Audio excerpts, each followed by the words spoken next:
तो दोस्तों अभी हम लोग सॉल्व करने वाले हैं इरडोप की प्रॉब्लम नंबर 1.2। काफी इजी प्रॉब्लम है, आपने इसे 2-4 बार ट्राई करा होगा और हो जानी चाहिए थी। अगर नहीं हुई तो हम लोग हैं तो डिस्कशन करने के लिए। तो सबसे पहले हम लोग सवाल करते हैं। सवाल क्या है? A point traverse half the distance with the velocity v not. मतलब एक पार्टिकल है, अगर वो l डिस्टेंस चलता है तो l/2 है वो v नॉट से चलता है।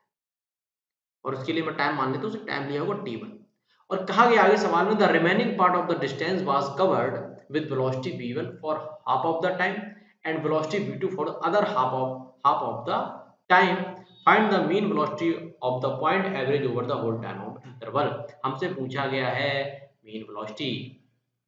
ठीक है, हम लोग इसका जवाब देंगे, लेकिन उससे पहले सवाल में कहा गया, आगे क्या कहा गया था कि जो रिमेनिंग टाइम बचा है, रिमेनिंग जो पाथ बचा है, रिमेनिंग जो अपना रास्ता बचा है, वो कितना बचा है? l/2। और इसमें टाइम t1 लगा तो इसमें मान लिया टाइम t2 लगा है। तो कहा गया कि v1 वेलोसिटी से ट्रैवल करता है आधे समय में, जितना समय तो इसको इतनी डिस्टेंस ट्रैवल करना है उसके आधे समय ये v1 से ट्रैवल करता है। तो इसका आधा समय क्या होगा? t2/। और बचा हुआ जो स्पेस है उसमें v2 से चलता है और उसमें समय कितना लेता है? आधा समय लेता है, t2/2।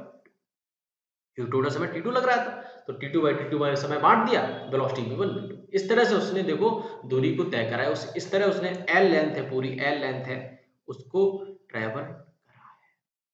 अच्छा, मीन वेलोसिटी पूछी है तो यार मीन वेलोसिटी के लिए हम लोग सिंपल सा फॉर्मूला जानते हैं कि मीन वेलोसिटी क्या होता है आपका भाई साहब, कि total total displacement upon total time. Simple सा फॉर्मूला होता है। टोटल डिस्प्लेसमेंट कितना है? l। टोटल टाइम कितना है? यहाँ पर तो भाई साहब लग रहा है t1 और यहाँ पर लग रहा है t2।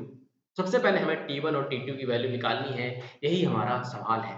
तो t1 कैसे निकालेंगे? तो सिंपल सा 9th क्लास वाला फॉर्मूला लगाएंगे कि velocity equal to distance upon time. तो टाइम t1 है तो t1 equal to d upon यानी कि l अपॉन 2v2। t1 कितना आया?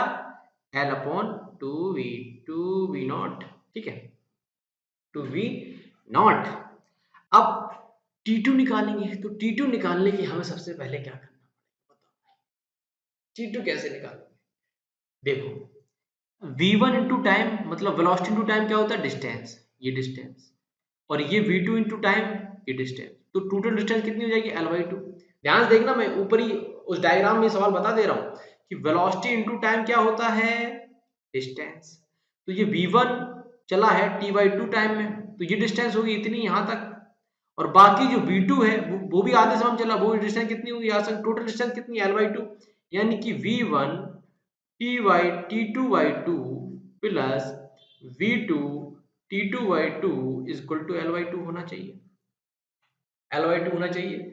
अरे यार देख लो ना भाई, v1 into T equal to D, यानी कि डिस्प्लेसमेंट यहाँ से यहाँ तक v1 ने तय करा और यहाँ से यहाँ तक v2 ने करा। तो दोनों को मैंने जोड़ दिया, वो बराबर किसके? l/2 के बराबर है। ठीक है, सॉल्व करेंगे तो v1 t2 plus v2 t2 equal to l, क्योंकि 2 से 2 कैंसिल आउट हो गया। और यहाँ से हमारे पास t अगर हम लोग कॉमन ले लेंगे, t यहाँ अगर हम लोग कॉमन ले लेंगे तो l upon v1 plus v2 आएगा। यहाँ वैल्यू रखेंगे जब हम लोग, तो l अपॉन t1 की क्या थी? l upon 2v not plus l upon v1 plus v2। अब क्या है? सॉल्व ही करना है।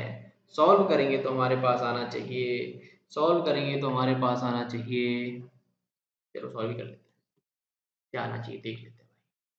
तो l था यहाँ पर l अपॉन 2v नॉट और यहाँ पर था l upon v1 plus v2। If I am correct this should be. अब l दोनों से कॉमन लेके खत्म कर देंगे तो 1 upon v1 v2 plus 2v not upon 2v2 into v1 plus v2। और ये हमारे पास आ गया है आंसर आपका 2v not v1 plus v2 upon 2v not v1 plus 2। बिल्कुल फंडामेंटल्स चलते जाएं, सवाल आपके सॉल्व होते जाएंगे। क्या आपको समझ में आई बात? Okay, this is the answer. Next question पर